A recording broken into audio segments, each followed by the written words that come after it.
mes jambes pour ne pas avoir froid. Puis la couverture tirée jusqu'aux yeux, les mains sous les aisselles, je regarde rêveusement sautiller la flamme de la bougie qui meurt. Je reconnais la voix de Sulfare qu'une fureur impuissante tient éveillée.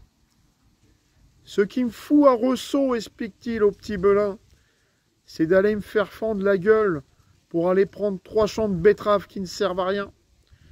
Qu'est-ce que tu veux en foutre de leur petit poids qui est dans un creux? C'est pour le plaisir de faire descendre des bonhommes, quoi.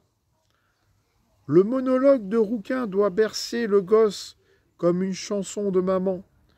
Et sa voix endormie répond: cherche pas à comprendre, va. Cherche pas à comprendre. Les autres voix ont bourdonné un instant, puis se sont tues. Ils dorment à présent. Redressés sur le coude, je les regarde, à peine distincts, je les devine plutôt.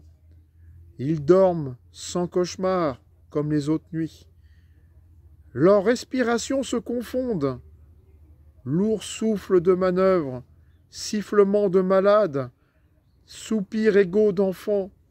Puis il me semble que je ne les entends plus, qu'elles se perdent aussi dans le noir, comme s'ils étaient morts.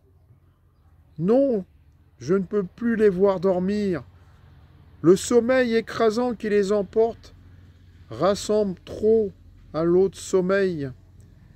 Ces visages détendus ou crispés, ces faces couleur de terre. J'ai vu les pareils autour des tranchées, et les corps ont la même pose, qui dorment éternellement dans les champs nus. La couverture brune est tirée sur eux, comme le jour où 2 copains les emporteront, rigides, des morts, tous des morts. Et je n'ose dormir, ayant peur de mourir comme eux. Brusquement, Bréval se réveille avec un cri rauque et se dresse. Effaré, il reste un instant assis, appuyé sur ses bras raides, pas encore dégagé du mauvais rêve.